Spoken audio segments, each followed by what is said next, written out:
মুখ্যমন্ত্রীর বিরুদ্ধে মানহানির মামলা রাজ্যপালের। মামলায় যুক্ত করলেন দুই জয়ী প্রার্থী এবং তৃণমূল নেতা কুণাল ঘোষের নামও। আগামীকাল হাইকোর্টে শুনানির সম্ভাবনা। রাজ্যপাল সংঘাত আবারও আদালত পর্যন্ত গড়ালো। রাজ্যের প্রশাসনিক প্রধানের বিরুদ্ধে মানহানির মামলা করলেন সাংবিধানিক প্রধান।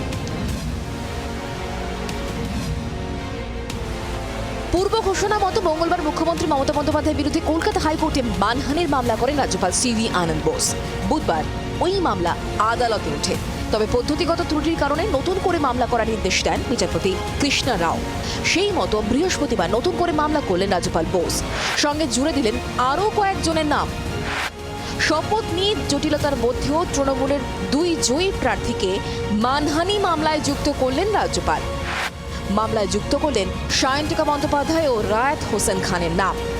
শপথ গ্রহণ সংক্রান্ত জটিলতা কাটাতে রাজ্যপালকে সময়সীমা বেঁধে দিয়েছিলেন তৃণমূল নেতা কুণাল ঘোষ। মুখ্যমন্ত্রীর বিরুদ্ধে করা মানহানি মামলায় তাঁর নামও জুড়ে দিলেন রাজ্যপাল। শুক্রবার হাইকোর্টে এই মামলার শুনানির সম্ভাবনা। তার আগে সায়ন্তিকা, রেয়াত এবং কুণাল তিনজনই হাইকোর্টে ক্যাভিয়েট দাখিল করেছেন। বরানগর ও ভগবানগোলা উপনির্বাচনে জয়ী দুই প্রার্থীর শপথকে কেন্দ্র করে বিতর্কের সূত্রপাত। বিধায়ক হিসেবে শপথ নিতে রাজভবনে যেতে অস্বীকার করেন সায়ন্তিকা।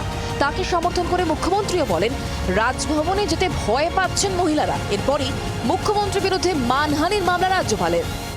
রাজ্যপালকে ব্যক্তিগতভাবে তার মানহানি বা রাজ্যপাল পদের সম্মানহানি বা রাজভবনের সম্মানহানির কোনো সম্পর্ক নেই।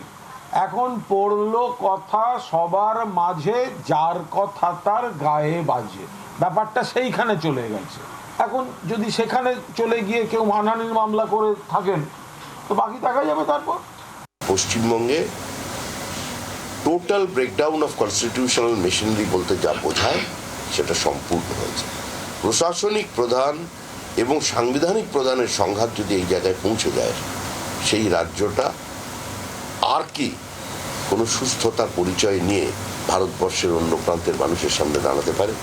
রাজ্যের মুখ্যমন্ত্রী এবং রাজ্যপাল দুজনেই সাংবিধানিক প্রধান দুটো ক্ষেত্রে, একজন প্রশাসনিক ক্ষেত্রে আর একজন আলংকারিক ক্ষেত্রে রাজ্যের প্রধান।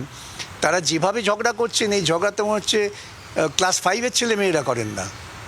এরা কেউই এই পদের উপযুক্ত নন।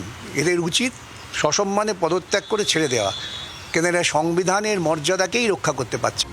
এর মধ্যেই বুধবার শিলিগুড়িতে দার্জিলিংয়ের জেলাশাসক ও পুলিশ সুপার রাজ্যপালকে স্বাগত জানাতে না যাওয়ায় বিতর্ক তৈরি হয়েছে।